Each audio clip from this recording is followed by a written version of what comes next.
اعوذ باللہ من الشیطان الرجیم بسم اللہ الرحمن الرحیم نحمدہ ونصلی علی رسولہ الکریم اللہم صلی علی محمد وآل محمد وعجل فرجہم۔ یہاں فاطمہ زہرا سلام اللہ علیہا کی شخصیت اور آپ کا کردار عالم اسلام کے لیے بالکل واضح ہے۔ رسول اکرم کی شہادت کے بعد مدینے میں جو مسائل پیش آئے اور ولایت کے سلسلے میں جو کچھ دشمنوں نے کیا، امام علی علیہ السلام کے اوپر جو ظلم ہوا، سب سے بڑی مدافع بن کے پورے مدینے میں جناب زہرا سلام اللہ علیہا سامنے آئیں اور علی ابن ابی طالب کا دفاع کیا۔ اسی دفاع کا ایک نتیجہ خطبہ فدق ہے کہ آپ نے دربار میں جا کر ایک فصیح و بلیغ خطبہ ارشاد فرمایا جس کو خطبہ فدق کہتے ہیں، اور اس میں مختلف عناوین کو ذکر کیا۔ پروردگار کی توحید کا ذکر ہے، رسول کی رسالت کا ذکر ہے، اور اسی خطبے میں علی ابن ابی طالب کی کچھ خصوصیات جناب زہرا سلام اللہ علیہا بیان کرتی ہیں کہ ان خصوصیات کی طرف جب متوجہ ہوں گے تو یہ معلوم ہوگا کہ جناب فاطمہ زہرا رسول کے بعد امام علی علیہ السلام سے کتنے گہرے ارتباط میں تھیں اور کتنا امام علی علیہ السلام کی اتباع کرتی تھیں، کتنا چاہتی تھیں۔ خطبہ فدق کے ایک حصے میں امام علی علیہ السلام کو اس طرح سے تعبیر کرتی ہیں کہ مجتہداً فی امر اللہ، علی ابن ابی طالب کو کہتی ہیں کہ یہ اللہ کے امر میں، اللہ کے کاموں میں بے انتہا کوشش کرنے والی شخصیت ہے۔ امام علی ایسا نہیں ہے کہ خدا کے کاموں میں کسی طرح کی کوئی کاہلی برتتے ہوں، لیکن مجتہداً فی امر اللہ، اللہ کے کاموں میں کوشش کرتے ہیں۔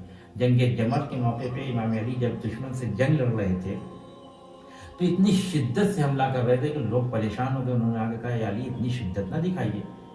تو امام علی نے فرمایا واللہ ما ارید الا اللہ، میں اللہ کے علاوہ کچھ نہیں چاہتا۔ نہیں، بعض لوگوں کو وہاں پہ یہ شک پیدا ہو رہا تھا کہ شاید علی کے اندر جو شدت پیدا ہوئی جنگ کی وہ خاص وجہ سے، کسی خاص شخصیت کی وجہ سے نہ، علی ابن ابی طالب اللہ کی ذات میں منظم ہو گئے، گم ہو گئے۔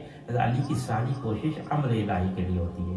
اور دوسری صفت جو جناب زہرا سلام اللہ علیہا نے امیر المومنین کے بیان کی، قریباً من رسول اللہ، سب سے زیادہ جو شخصیت رسول اکرم سے قریب تھی وہ امیر المومنین علیہ السلام، اور اس کی قربت کا اندازہ آپ اس بات سے لگا سکتے ہیں کہ خطبہ قاسیہ میں امیر المومنین علیہ السلام فرماتے ہیں کہ میں رسول کے ساتھ ایسے تھا جیسے اونٹنی کا بچہ اپنی ماں کے ساتھ ہوتا ہے۔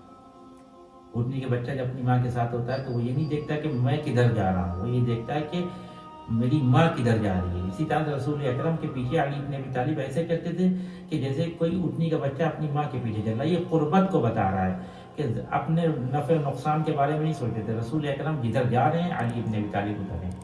لہذا جو روایات ہمارے پاس آئی ہیں اس میں یہ بات ثابت ہو جاتی ہے کہ رسول اکرم سے سب سے زیادہ قریب علی ابن ابی طالب ہے۔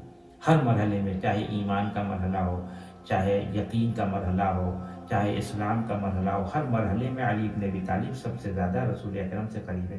لہذا اس قربت کو بیان کرنے کے لیے اور اس قربت کو ظاہر کرنے کے لیے رسول اکرم فرماتے ہیں کہ یا علی انت ترا ما ارا وانت تسمع ما اسمع، یعنی جو کچھ میں دیکھتا ہوں وہ تم دیکھتے ہو، جو کچھ میں سنتا ہوں وہ تم سنتے ہو۔ یعنی تمہاری دید اور ہماری دید میں کوئی فاصلہ نہیں ہے، تمہاری بصارت اور بصیرت میں کوئی فاصلہ نہیں ہے، جو کچھ میں دیکھتا ہوں وہ تم دیکھتے ہو۔